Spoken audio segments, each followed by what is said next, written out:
आप सबको मेरा नमस्ते। ये सेशन में हम लोग आपको 2 ट्यूटोरियल दिखाने वाले हैं। बहुत ही महत्वपूर्ण ट्यूटोरियल्स है।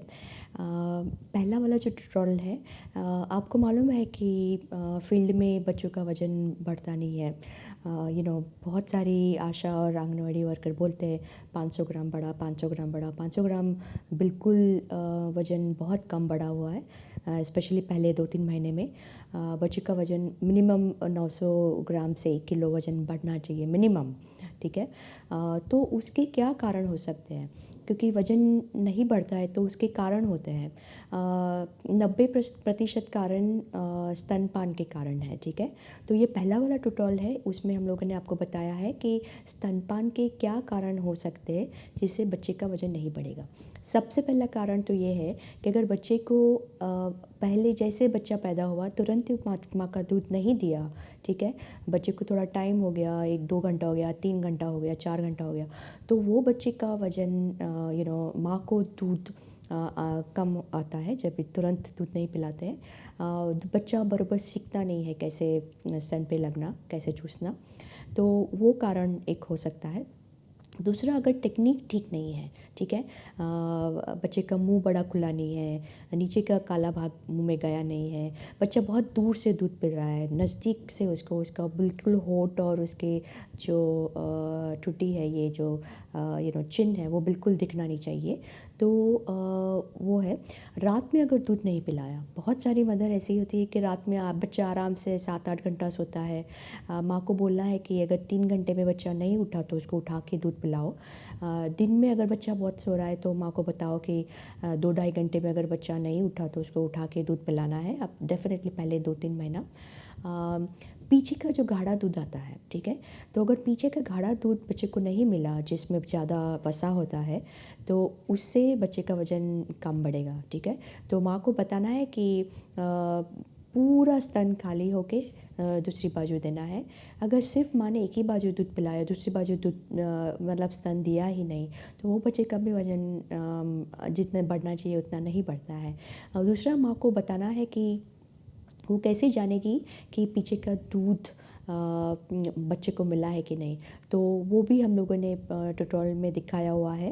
जो हमारा क्रॉस क्रेडल होल्ड है उसमें दिखाया हुआ है कि कैसे वो स्तन में से दूध थोड़ा निकाल के देखेगी कि आगे का दूध है कि पीछे का दूध है। पीछे का दूध अगर ख़त्म हो गया तो बहुत 2-3 ड्रॉप्स ही आएंगे गाढ़े दूध के। उसका मतलब कि पूरा स्तन ख़त्म हो गया है, ठीक है। तो वो आपको ध्यान में रखना है। दूसरे भी बहुत सारे स्तनपान के कारण हो सकते हैं। आप देखिए ये ट्यूटोरियल में कभी कभी क्या होता है कि बच्चे को माँ हमें कभी कभी पानी पिलाती है, गुट्टी पिलाती है, ऊपर का कुछ दूध दे दिया, इन्फेक्शन हो गया, ठीक है। तो वो आपको माँ को बताना है कि ये सब ऊपर की चीज़ कुछ भी देने की ज़रूरत नहीं है। गर्मी में भी पानी देने की ज़रूरत नहीं है। माँ के दूध में बहुत अच्छा पानी की मात्रा उसकी होती है।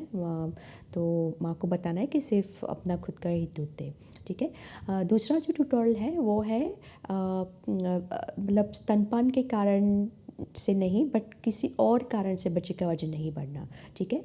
तो उसमें क्या होता है कि एक माँ की जो मेंटल स्थिति है, ठीक है, उसकी जो मानसिक स्थिति है, उस पर भी दूध आना बहुत निर्भर होता है। तो वो अगर माँ बहुत टेंशन में है, माँ गुस्से में है, माँ दुखी है, माँ को दर्द हो रहा है, तो वो बहुत सारे ऐसे कारण हैं जिससे माँ को दूध नहीं आएगा। और जो ऑक्सीटोसिन रिफ्लेक्स है, वो ऑक्सीटोसिन रिफ्लेक्स वो कम आएगा, ठीक है। तो वो आपको ध्यान में रखना है। दूसरा जो है वो है अगर बच्चे को कोई इन्फेक्शन हो गया, ठीक है, तो सर्दी हो गई, खांसी हो गई, जुलाब हो गया, बहुत बच्चा वीक है, क्लेफ पैलेट है, क्लेफ लिप है, तो उसमें भी बच्चे को ज़्यादा वो दूध नहीं खींच सकेगा। बच्चे का जो टोन है मतलब बहुत ऐसा सुस्त है, बच्चा प्री मैच्योर है, मतलब बहुत जल्दी पैदा हुआ है, तो वो बच्चा भी दूध नहीं खींच सकेगा, तो उसका भी वज़न नहीं बढ़ता है। दूसरा है माँ की स्थिति, ठीक है। तो माँ की जो स्थिति है, अगर माँ सपोज़ बहुत ही कुपोषित है, बहुत ही कुपोषित, अगर थोड़ी सी है तो वो तो मुझे कोई प्रॉब्लम नहीं है, हम लोग को बहुत अच्छा रिज़ल्ट देखते हैं। हम लोग अगर हमारे प्रोग्राम में कि माँ अगर कुपोषित तो अगर बच्चे को ठीक तरह से दूध पिलाती है तो उसका तो वज़न बढ़ता ही है। लेकिन अगर बहुत ही सैम में है तो वो माँ को दूध थोड़ा कम आएगा। दूसरा जो है कि अगर वो माला डी पे है या और एक कोई भी ओरल कॉन्ट्रासेप्टिव पिल्स पे है, गर्भ निरोधक गोलियों पे है, तो उसको भी दूध कम आएगा। दूसरा जो है कि अगर माँ को बहुत खून गया डिलीवरी के बाद, पोस्टमार्टम हेमरेज बोलते हैं, तो वो माँ को भी दूध कम आना आ सकता है, दूध कम आना आ सकता है। दूसरा है अगर हाँ, बहुत सारे ऐसे क्वेश्चंस आते हैं हम लोग को फील्ड में कि अगर माँ प्रेग्नेंट है तो वो दूध पिला सकती है कि नहीं। बिल्कुल पिला सकती है। माँ अगर प्रेग्नेंट है तो डेफिनेटली दूध पिला सकती है। अगर दूसरा बच्चा आया तो एक स्तन वो नए बच्चे के लिए और दूसरा स्तन है वो बड़े बच्चे के लिए रख सकती है। जितना बच्चा खींचेगा उतना दूध आएगा, तो वो आपको ध्यान में रखना है। उसको हम लोग टेंडम ब्रेस्ट फीडिंग बोलते हैं। तो दोनों बच्चों को दूध चालू रखना है, ठीक है। तो ये आपके दोनों ट्यूटोरियल्स है। आपको डेफिनेटली मज़ा आएगा देखने में। और ये देखिए आप, और ये सारी इन्फॉर्मेशन आप माता को और दूसरे फैमिली मेम्बर्स को शेयर कीजिए। अयोग्य स्तनपानामुळे बाळाचे वजन कमी होणे यावरील स्पोकन ट्युटोरियलमध्ये आपलं स्वागत आहे. या ट्युटोरियलमध्ये आपण शिकणार आहोत स्तनपानाशी संबंधित कारणे, बाळाला पुरेसे आईचे दूध का मिळत नाही, त्या कारणांसाठी शिफारस केलेले उपाय. जन्मापासून ते 6 महिन्यापर्यंत लहान मुलांचे वजन कमी होणे हे एक मुख्य कारण आहे, ज्यामुळे बाळाला पुरेसे आईचे दूध मिळत नाही. बाळाला आईचे पुरेसे दूध न मिळण्याची अनेक कारणे आहेत. ती 4 श्रेणींमध्ये विभागली गेली आहेत. पहिली श्रेणी म्हणजे स्तनपानाचे घटक. दुसरी श्रेणी म्हणजे आईचे मानसशास्त्रीय घटक. तिसरी श्रेणी म्हणजे आईची शारीरिक स्थिती. चौथी श्रेणी आहे बाळाची शारीरिक स्थिती. या ट्युटोरियलमध्ये आपण काही स्तनपानाच्या घटकांची चर्चा करू. इतर 3 श्रेणी दुसऱ्या ट्युटोरियलमध्ये स्पष्ट केल्या आहेत. स्तनपान सुरू करण्यास उशीर होणे हा पहिला स्तनपान घटक आहे. जन्माच्या 1 तासाच्या आत स्तनपान सुरू झाले पाहिजे. असे केल्याने बाळ स्तनाशी खोलवर जोडले जाईल.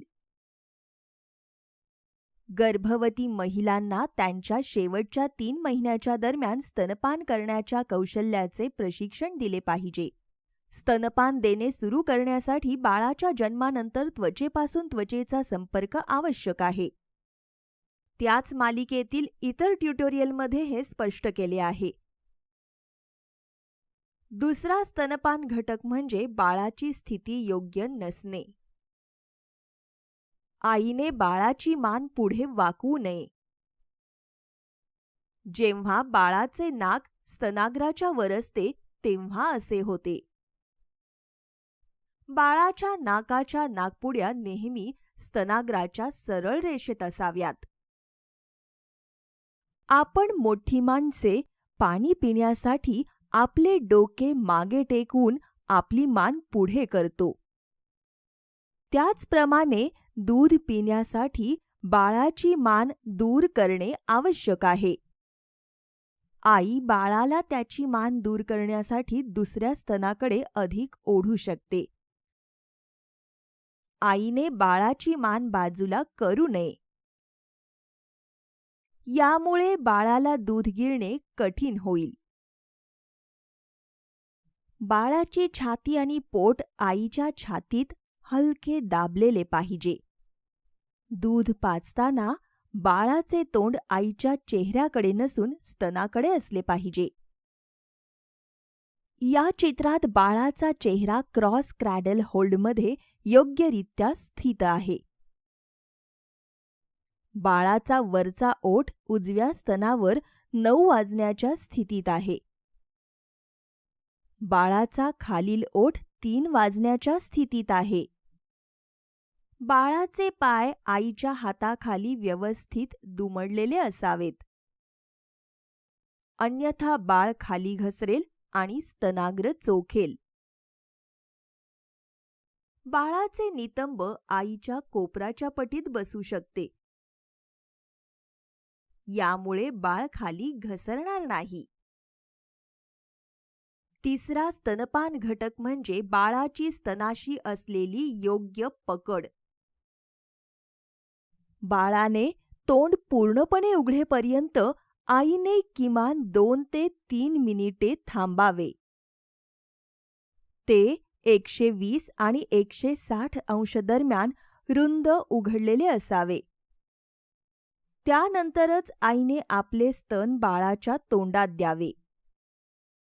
बाळाचे ओठ आणि हनुवटी कधीही एरिओलापासून लांब नसावी. बाळाचे तोंड आईच्या स्तनात खोलवर दबलेले पाहिजे. अन्यथा बाळ दूध पिताना त्याच्या गालावर खळी पडू लागेल. जेव्हा स्तनाग्र चोखले जाते तेव्हा देखील गालावर खळी पडते.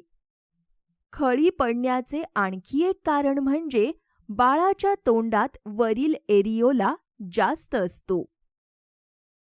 स्तन दाबत असताना बाळाची बोटे बाळाच्या ओठांना समांतर असावीत.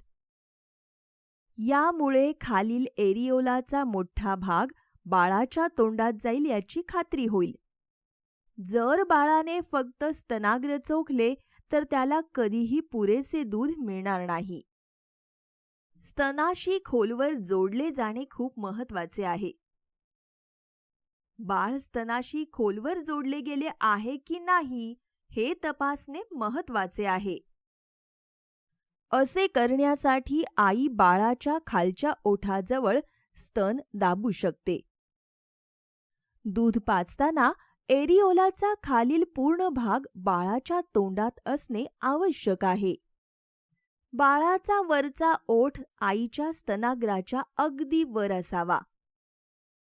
बाळाचा खालचा ओठ एरिओलाच्या काठावर असावा. जर एरिओला लहान असेल तर बाळाचा खालचा ओठ स्तनावर असावा. यामुळे बाळाला पुरेसे दूध मिळण्यात मदत होईल. स्तनाशी खोल संलग्नता दुसऱ्या ट्युटोरियलमध्ये स्पष्ट केली आहे. चौथा स्तनपान घटक म्हणजे आईने बाळाला दूध न पाजणे. पुढील फोरमिल्क पाजल्यानंतर येणारे मागील घट्ट हाइंडमिल्क बाळाला पाजायलाच पाहिजे. हे चांगल्या चरबीने समृद्ध आहे, जे बाळाच्या मेंदूसाठी आणि वाढीसाठी आवश्यक आहे. हाइंड मिल्क न दिल्यास बाळाचे वजन कमी होईल. बाळाला हाइंड मिल्क दिले गेले आहे की नाही हे आई तपासू शकते. असे करण्यासाठी ती हाताने तिचे दूध काढून पाहू शकते. जर पातळ दूध बाहेर आले तर बाळाला अद्याप हिंड मिल्क मिळालेले नाही. आईने त्याच स्तनातून दूध पाजणे सुरू ठेवावे. तसेच दूध पाजताना ती घट्ट दुधाचा चांगला प्रवाह पाहू शकते. त्याच स्तनातून दूध पाजणे सुरू ठेवण्यासाठी हा आणखी एक संकेत आहे. पाचवा स्तनपान घटक आहे निश्चित वेळी आहार देणे. प्रौढांच्या जेवणाप्रमाणे स्तनपान देण्याचे वेळापत्रक आखता येत नाही. बाळाला त्याच्या भुकेच्या संकेतानुसार लवकर पाजावे. भुकेचे प्रारंभिक संकेत म्हणजे बोट चोखणे, डोळे एका बाजूने वळवणे इत्यादी. आईने हे संकेत ओळखून ताबडतोब बाळाला पाजावे. बाळ रडायला लागेपर्यंत तिने वाट पाहू नये, कारण रडणे हा भूक लागण्याचा शेवटचा संकेत आहे. 6वा स्तनपान घटक आहे पुरेशा वेळी न पाजणे. 24 तासात बाळाला किमान 10 ते 12 वेळा स्तनपान करणे आवश्यक आहे. कमाल वारंवारता बाळाच्या भुकेच्या संकेतावर अवलंबून असते. कधीकधी बाळाला एका तासात अनेक वेळा दूध पिण्याची इच्छा असू शकते. बाळाला हवे तितक्या वेळा पाजावे. 7वा स्तनपान घटक आहे रात्री स्तनपान न करणे. रात्री स्तनपान देणाऱ्या मातांमध्ये प्रोलॅक्टिनचे प्रमाण जास्त असते. प्रोलॅक्टिन हे एक हार्मोन आहे जे आईच्या दुधाच्या निर्मितीसाठी मदत करते. रात्री दूध न पाजल्यामुळे आईच्या दुधाचा पुरवठा कमी होतो. त्यामुळे बाळाला रात्री किमान 3 ते 4 वेळा स्तनपान देणे आवश्यक आहे. कधीकधी बाळ रात्री 3 तासानंतरही जागे होत नाही. आईने बाळाला स्तनपानासाठी जागे केले पाहिजे. बाळाच्या पायाला किंवा बाळाच्या पाठीवर गुदगुल्या करून ती त्याला जागे करू शकते. ती बाळाला बसवून देखील उठवू शकते. 8वा स्तनपान घटक आहे स्तनपान देण्याचा अल्प कालावधी. बाळाला जोपर्यंत दूध प्यायचे आहे तोपर्यंत त्याला पाजले पाहिजे. जर बाळ दूध पीत असेल तर आईने बाळाला स्तनापासून वेगळे करू नये. बाळाचे पोट भरले आहे असे दिसून आले की आईने पाजणे थांबवावे. पोट भरण्याची चिन्हे आहेत बाळाने तोंड मिटणे, त्याने डोके स्तनापासून दूर करणे इत्यादी. 9वा स्तनपान घटक म्हणजे आई दूध पाजताना बाळाचे झोपणे. स्तनपानाच्या पहिल्या काही आठवड्यात दूध पाजताना बाळाला झोप येऊ शकते. त्यामुळे दूध योग्य प्रमाणात प्यायले जात नाही. आधी सांगितल्याप्रमाणे आईने ताबडतोब बाळाला जागे केले पाहिजे. जोपर्यंत बाळ दूध पिण्यास नकार देत नाही तोपर्यंत तिने बाळाला उठवत राहावे आणि त्याला पाजावे. 10वा स्तनपान घटक आहे बाळाला दोन्ही स्तनातून दूध न पाजणे. काही माता एकाच स्तनातून बाळाला पाजतात आणि दुसरे स्तन कधीच देत नाहीत. एक स्तन पूर्ण रिकामे झाल्यानंतर आईने बाळाला दुसरे स्तन दिले पाहिजे. त्याला दुसऱ्या स्तनातून दूध प्यायचे की नाही हे बाळ ठरवेल.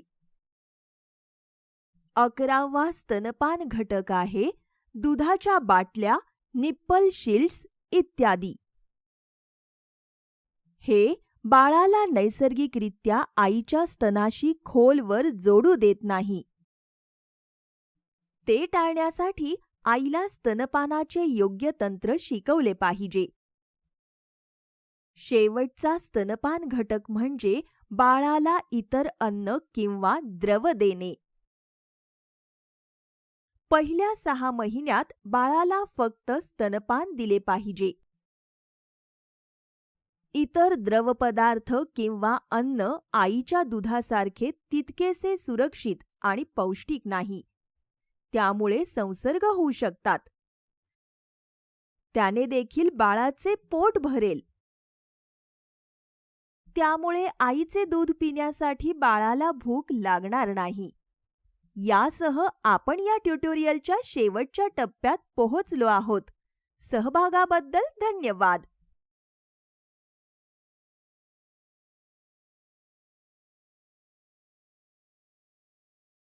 आईचे पुरेसे दूध न मिळण्याची इतर कारणे यावरील स्पोकन ट्युटोरियलमध्ये आपलं स्वागत आहे. या ट्युटोरियलमध्ये आपण शिकणार आहोत बाळाला आईचे पुरेसे दूध न मिळण्याची इतर कारणे. त्या कारणांसाठी शिफारस केलेले उपाय. बाळाला आईचे पुरेसे दूध न मिळण्याची अनेक कारणे आहेत.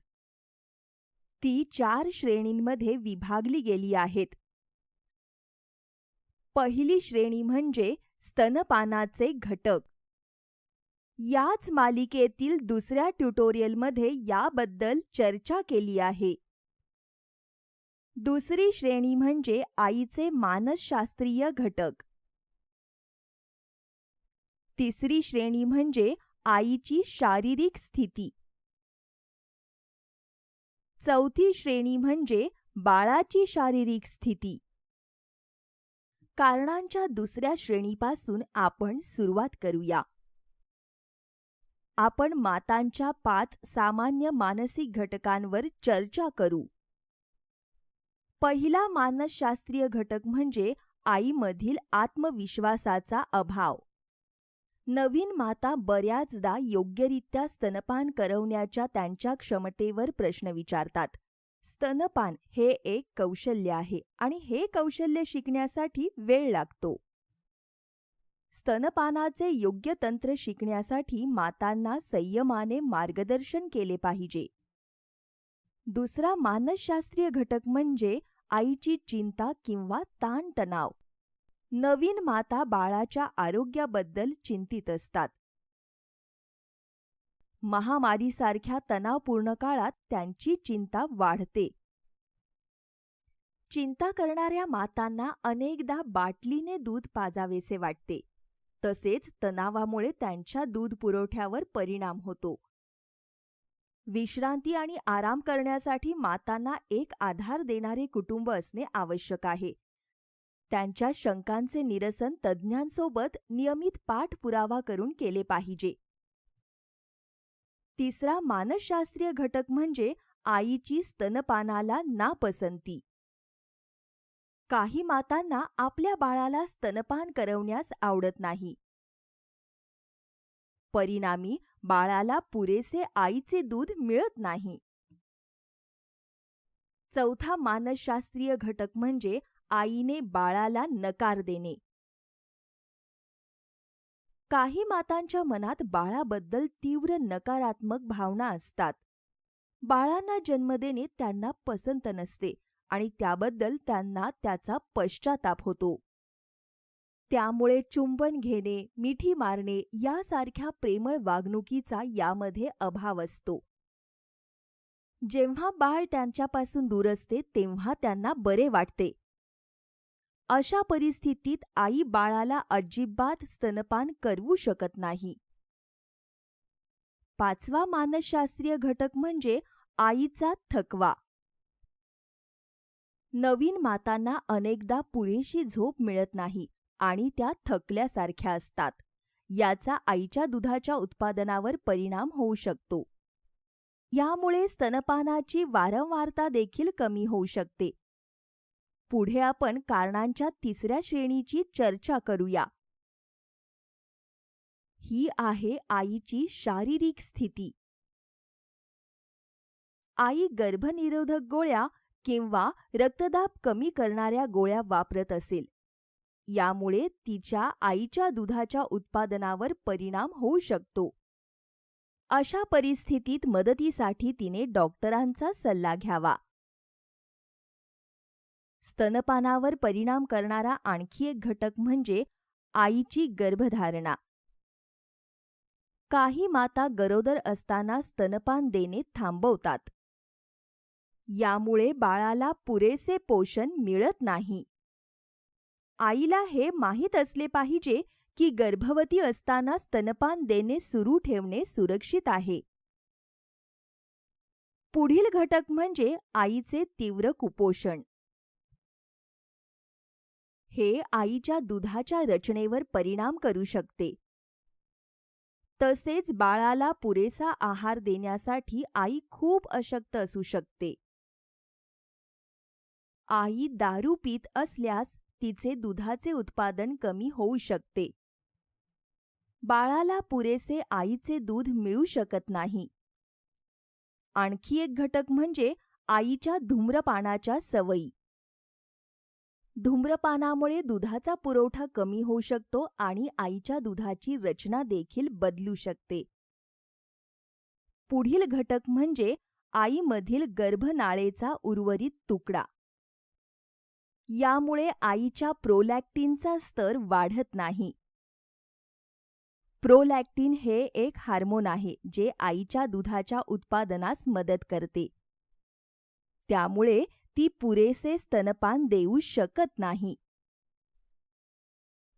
तथापि हे डॉक्टरांनी शोधलेले एक दुर्मिळ कारण आहे.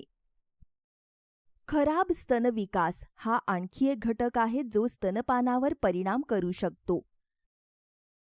काही मातांच्या स्तनांमध्ये दूध बनवणाऱ्या ऊती पुरेशा नसतात. पुढे आपण कारणांच्या चौथ्या श्रेणीची चर्चा करूया. ही बाळाची शारीरिक स्थिती आहे. आजारपणात बाळ आईचे दूध पीत नाही किंवा दुधाच्या उलट्या करू शकते. बऱ्याच नवजात बाळांच्या नाकात कोरडा शेंबूड असतो. यामुळे त्यांचे नाक चोंदले जाते आणि स्तनपान करताना त्यांच्या श्वासावर परिणाम होतो. यामुळे बाळ स्तनपान करताना वारंवार स्तनावरून तोंड काढतात. बाळाच्या नाकात सलाईनचे थेंब टाकल्यास शेंबूड साफ होण्यास मदत होते. नाकात टाकायचे सलाईनचे ड्रॉप औषधाच्या दुकानात उपलब्ध आहेत. आहार देण्याच्या 15 मिनिटे आधी प्रत्येक नाकपुडीत 4 ते 5 थेंब टाकल्यास शेंबूड साफ होईल. बाळाला लवकर बरे होण्यास मदत करण्यासाठी वारंवार स्तनपान देणे महत्त्वाचे आहे. काही बाळांमध्ये जन्मजात दोष असतात, जसे की डाऊन सिंड्रोम, फाटलेले ओठ किंवा टाळू आणि जन्मजात हृदयरोग. त्यांच्या स्नायूंचा विकासही नीट होऊ शकत नाही. त्यामुळे त्यांच्या स्तन चोखण्याच्या क्षमतेवर आणखी परिणाम होईल. अशा जन्मजात दोषांमुळे बाळाच्या स्तनपानाच्या क्षमतेवर परिणाम होऊ शकतो. बाळाच्या जन्मापासून ते 6 महिन्यापर्यंत निव्वळ स्तनपान करणे आवश्यक आहे. योग्य वाढीसाठी बाळाला दररोज पुरेसे आईचे दूध दिले पाहिजे. स्तनपान देताना काही समस्या असल्यास ताबडतोब तज्ज्ञांचा सल्ला घ्या. स्तनपानाद्वारे बाळाला पुरेसे दूध मिळेल याची खात्री करा. यासह आपण या ट्युटोरियलच्या समाप्तीकडे पोहोचलो आहोत. सहभागाबद्दल धन्यवाद.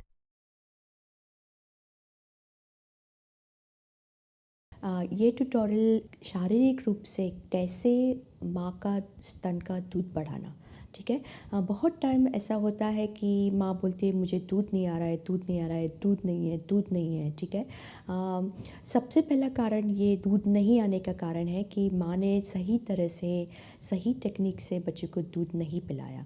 जब भी सही टेक्निक से आप दूध नहीं पिलाते हैं तो क्या होता है कि जो जितना दूध ट्रांसफ़र होना चाहिए माँ के स्तन से बच्चे के पेट में उतना ट्रांसफ़र नहीं होता है। दूध स्तन में ही रह जाता है और जैसे वो स्तन में दूध रहता है तो बच्चे का जो वज़न जो बढ़ना चाहिए वज़न नहीं बढ़ता है और वो दूध स्तन में रहने से स्तन वो धीरे धीरे वो स्तन का दूध सूख जाता है, ठीक है। तो सबसे पहले तो आपको माँ को सही टेक्निक से दूध पिलाना सिखाना बहुत ही ज़रूरी है, ठीक है। तो वो मैंने ऑलरेडी पहले ट्यूटोरियल्स में दिखाया हुआ है कि कैसे स्तनपान सिखाना है उसको 45 पॉइंट, ठीक है। दूसरा है कि वो गर्म पानी का शेक कर सकती है, मसाज कर सकती है, सही तरह से ब्रेस्ट को स्तन को पकड़ के बच्चे के मुंह में वो डाल सकती है। थोड़ा सा वो दूध पिलाने के बाद थोड़ा अपना खुद का दूध वो निकालेगी तो डेफिनेटली वो जितना दूध निकालेगी उतना दूसरी टाइम दूध बढ़ेगा। रात में भी अगर माँ को लगे कि बच्चा 3 घंटे के से ज़्यादा सो रहा है, 2.5 घंटे से ज़्यादा सो रहा है, तो वो अपना दूध 2 घंटे के बाद निकाल के रख सकती है। जितना वो दूध निकालेगी उतना वो दूध बच्चे को मतलब दूसरी टाइम दूध बढ़ेगा, स्तन में से दूध बढ़ेगा। ठीक है, तो आपको ये ध्यान में रखना है कि कौन सी ऐसी शारीरिक स्थिति है जिससे वो दूध बढ़ेगा। ठीक है, धन्यवाद। Physical methods to increase the amount of breast milk वरील स्पोकन ट्युटोरियलमध्ये आपले स्वागत. या ट्युटोरियलमध्ये आपण विविध शारीरिक पद्धती वापरून स्तनातील दुधाची मात्रा कशी वाढवायची हे जाणून घेऊ. प्रथम आपण कांगारू आईसारखी काळजी घेणे यासह सुरुवात करू. या पद्धतीमध्ये शक्य तितक्या वेळेपर्यंत आईच्या त्वचेचा बाळाच्या त्वचेशी संपर्क असणे आवश्यक आहे. लक्षात घ्या की कांगारू आईसारखी काळजी घेण्यासाठीची प्रक्रिया त्याच सिरीजच्या दुसऱ्या ट्युटोरियलमध्ये स्पष्ट केली आहे. पुढे आपण लेटडाऊन रिफ्लेक्स किंवा ऑक्सिटोसिन रिफ्लेक्समध्ये सुधार कसा करावा हे शिकू. त्याआधी आपल्याला ऑक्सिटोसिन काय आहे हे माहीत असले पाहिजे. ऑक्सिटोसिन हा एक हार्मोन आहे जो दूध निघण्याच्या प्रक्रियेला प्रोत्साहित करतो, ज्यामुळे बाळाबद्दल विचार केल्याने दूध बाहेर पडते. म्हणूनच दूध बाहेर निघण्यासाठी प्रथम आईने आराम करावा आणि नंतर तिच्या शांत बाळाकडे पाहावे. ती तिच्या बाळाचे न धुतलेल्या कपड्यांचा वास देखील घेऊ शकते आणि तसेच सुखदायक संगीत ऐकू शकते. दूध बाहेर पडण्यासाठी इतर पद्धती ज्यामुळे मदत होईल ते आहे गरम पाण्याचे शेक घेणे, पाठीच्या वरच्या बाजूस आणि स्तनावर मालिश करणे. आता आपण गरम पाण्याचे शेक कसे घ्यावे ते पाहूया. आईने उबदार पाण्याने अंघोळ करावी किंवा तिने तिच्या स्तनावर उबदार कपडा ठेवावा. या दोन्ही पद्धतींचा वापर स्तनाच्या दुधाचे अभिसरण करण्यास मदत करेल आणि दूध बाहेर निघेल. पुढे आपण मालिशबद्दल शिकू. पाठीची वरची बाजू आणि मानेवर मालिश केल्याने दूध मुक्तपणे वाहण्यास मदत करेल, कारण पाठीची वरची बाजू आणि स्तनातील नस एकच असते. स्तनपान करण्याआधी स्तनावर मालिश केल्याने दुग्धनलिका खुलते, त्यामुळे दुधाचा प्रवाह मुक्तपणे वाहते आणि स्तन पूर्णपणे रिकामे होते. दुधाच्या प्रमाणात वाढ होते. स्तनात दुधाची मात्रा वाढवण्याची आणखी एक पद्धत म्हणजे बाळाला स्तनावर योग्यरित्या पकड करण्यास प्रोत्साहित करा.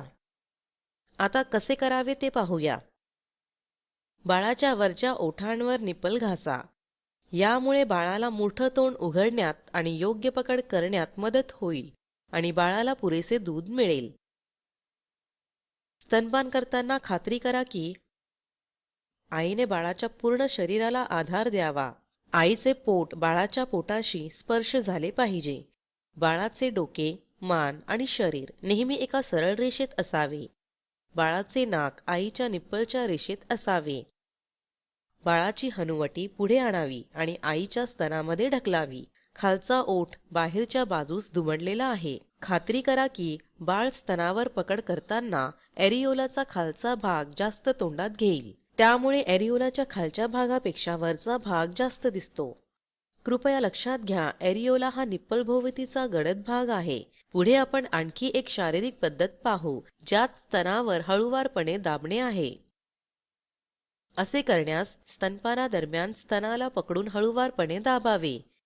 दुधाच्या ग्रंथीवर हळूवारपणे दाबल्यावर जास्त दूध बाहेर निघण्यात मदत होईल.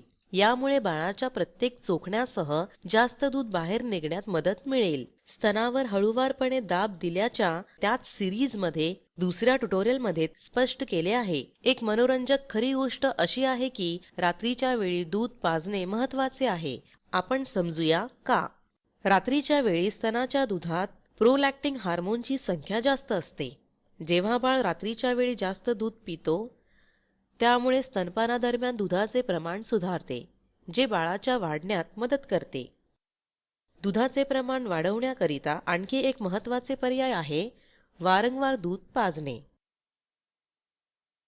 बाळाला किमान 24 तासांत 10 ते 12 वेळा दूध पाजले पाहिजे आणि रात्री 2 ते 3 वेळा बाळाला दूध पाजणे देखील महत्त्वाचे आहे. बाळाला उपाशी ठेवू नका.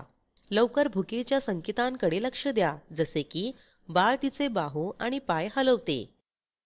बाळाच्या गालावर स्पर्श झालेल्या कुठल्याही वस्तूकडे त्याचे तोंड ते वळवते आणि ती तिचे तोंड उघडते. लक्षात घ्या की बाळाचे रडणे हे शेवटचे लक्षणे आहे. म्हणूनच बाळाला लवकर भुकेच्या संकेतांना पाहताच दूध पाजावे. तसेच मागील दूध काढून टाकणे महत्त्वाचे आहे. मागील दूध हे स्तनाच्या मागील भागात उपस्थित आहे. हे चरबीने बनलेले असते. हे स्थिरतामध्ये जाडसर असते. म्हणूनच आईने हे खात्री करून घ्यावी की तिने एका स्तनातून पूर्णपणे दूध पाजले आहे आणि त्यानंतर दुसरे स्तन द्यावे. आता आपण बाळाला दूध पाजल्यानंतर स्तनातून दूध पिळून काढावे याबद्दल चर्चा करूया. या पद्धतीत आईने स्वतःच्या हाताने दूध पिळून काढून टाकणे. असे करण्यासाठी आईने ॲरिओलाच्या काठावर आणि स्तनाच्या त्वचेवर तिची बोटे आणि अंगठा ठेवते.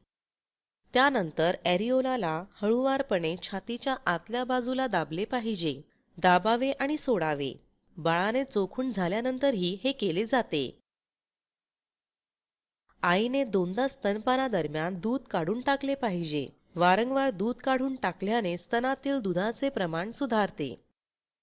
नेहमी लक्षात ठेवा, कृत्रिम निप्पल आणि फॉर्म्युला दुधाचा वापर टाळा कारण ते आईचे दूध कमी करतात. गाईचे किंवा शेळीचे दूध किंवा फॉर्म्युला दूध पाजणे टाळा. निप्पल कवच टाळा कारण त्यामुळे बाळाला निप्पलमध्ये गोंधळ होतो. लक्षात ठेवा, जेव्हा पण बाळ पहिल्यांदा भुकेची लक्षणे देईल तेव्हा बाळाला दूध पाजावे. आरोग्य कार्यकर्त्याने आईला योग्य कार्यपद्धतीबद्दल मार्गदर्शन करून तिच्यात आत्मविश्वास वाढवावा. बाळाचे वजन दररोज 25 ते 30 ग्रॅम वाढत आहे याची खात्री करण्यासाठी दररोज वजन तपासा.